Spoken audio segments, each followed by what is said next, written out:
how to create a QR code in Canva. Let's get into it. Jumping straight into Canva, the first thing we need to do is choose the apps icon in the bottom left panel. Once we're in here, we just need to scroll down a little bit until we see the QR code option. With this open, Canva's going to prompt you to enter the URL that you want to create a QR code for.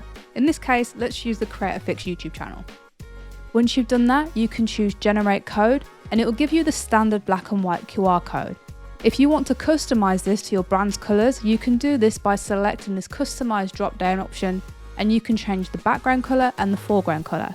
The background color is going to change anything that is currently white here, and the foreground color is going to change anything that is currently black here.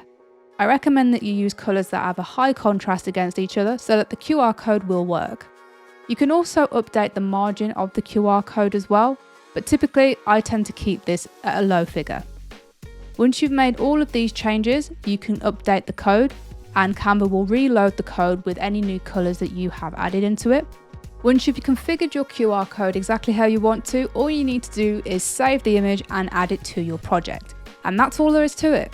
If you found this video useful, give it a thumbs up and comment your thoughts below. And for more Create a Fix tutorials, hit that subscribe button, and I'll see you in the next one.